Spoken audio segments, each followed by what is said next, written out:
I posted on LinkedIn that I had finally graduated. But what I didn't post is that I applied to Berkeley 3 times and was rejected. I was rejected the first time because I didn't have my foreign language requirement. Whenever I failed Spanish 4 times, because each time I went into that classroom, they talked about subject-verb agreement in a foreign language, and I didn't know subject-verb agreement in English. The second time I was rejected is because all of the failed math classes brought my GPA down to a 2.6, and the requirement was a 3.2. And on the third attempt, I failed it, and I appealed. And I said, no, this is the university, and you will be proud of having me. And I was admitted. I graduated and delivered the commencement address 3 weeks ago. I graduated with a bachelor's in rhetoric and a bachelor's in political science. And as I walked the stage, crying is like a theme in this, I bawled and I let out the 11 years that it took to get that degree and cried. And they were tears of joy. And I think, again, when we talk about the qualities, they don't live in isolation, but resilience definitely was a quality that I tried to nurture in myself. Because it is going through 3 rejections, it's going through failed Spanish classes and failed algebra, and knowing that, you know what, next time I'll do better. When I first took that math midterm, I got a 15%, and I was so proud of myself, because that's the 15% that I taught myself. I taught myself multiplication, long division, percentage, and decimals. And I didn't understand how grading worked. I didn't realize you needed a 70% to pass, because I didn't really teach myself all that well when it came to percentages. And I said, you know what, I did fail, but next time I'm going to do better. And that, I think, is what resilience is. And I think for our communities, we're born resilient. We are made into resilient people. And it's a matter of recognizing and nurturing that resilience that we have. So that we're not just resilient for ourselves. We're resilient for our families, we're resilient for our communities, and we're resilient for, eventually, this country moving in a direction that represents what we want and what we do. So that's a little bit about my journey. Recently, as I posted on LinkedIn, I'm moving to South Africa. Having every member of my family incarcerated, the criminal justice system was really important for me to learn about. For the past 2 years, I've been a tutor at San Quentin Prison, helping folks who are in the education program get their GEDs. And so I wanted to know what South Africa is doing in terms of its post-apartheid, differently than what we've done in terms of Jim Crow. And we'll be going to South Africa on Fulbright. Which brings me to another point. When I applied to some of the most competitive fellowships in the country, I always thought it was my math that was going to reject me. When I applied to Princeton, it was a 5% admissions rate, and I just remember reading over my application and thinking, they're never going to accept me. And when I was admitted, an orientation day, I spoke to the professor, she pulled me aside and she said, I matched your name to your application. And she said, I fought so hard for you because you attempted it for the 6th time. And so that is what resilience is. It's being able to, in your darkest moments, continue to go on, because some people will see your light and they'll fight for you.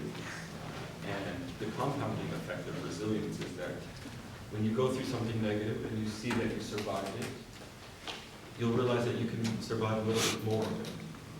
And that will compound, and it's a positive reinforcement. So the importance is never to take yourself out of the game, never to think that you are not enough. One of the unfortunate things about the education system is that it places value on us, it grades us. Although I think that education is meant for everyone, I think the education system does a disservice when it tells us that we have to all fit a standardized test in order to be validated. And I know that we all seek validation in different things. When I was a teenager, I sought validation in laughter and in my friends. I sought validation in my parents. And I know that I sought validation in education. I can't tell you how joyed I was when I looked at my sentence, dear mother, I miss you. But at the same time, I knew that the education system was never built for me. It was never built for my people. It was built on my people's land, with my people's labor, but never for me. And to be seeking validation in an institution that wasn't meant for you from the start, I think it does do psychological damage. And I don't think that you should go in unaware of that. I think that you should be mindful of what these institutions do to you that tell you that you must conform. Because I think then we have an opportunity to change these institutions, make them for our people. I don't know how I'm doing on time.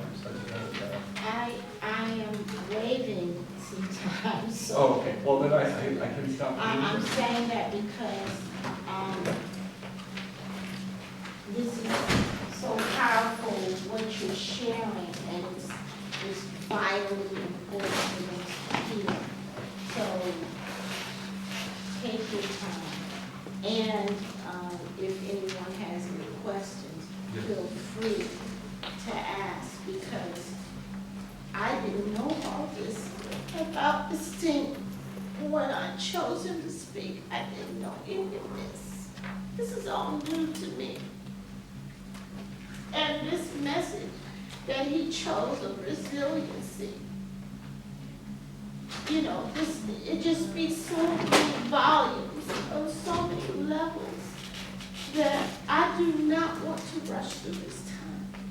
It's so important for all of you, because you're going to go through some things that you're just not expecting to go through, and that you don't have control over. And you have to find that strength in you and that determination to be resilient. You've got to do it. We need you to do it. We need you to do it. So I want to use this time wisely. I'm not rushing anything. I'm not going to do it. So please, if you have questions, comments, anything, this is your time to do it. Any questions? The last thing I'll say is that I didn't consider myself to be a resilient person, particularly not when I was a teenager. I was constantly afraid. From the moment I woke up until I went to bed. I was afraid when I went to bed that the police officers that night would break into our vehicle and tow our bus, which they did countless times over the years. I was afraid that they would rearrest my family, which they did countless times over the years. I was afraid that when I woke up in the morning, I would be left alone in that bus, which I was. I wasn't allowed out of that bus until 3 p.m. in the afternoon, so that truancy officers didn't pick me up and arrest me. I spent so much time in isolation and alone.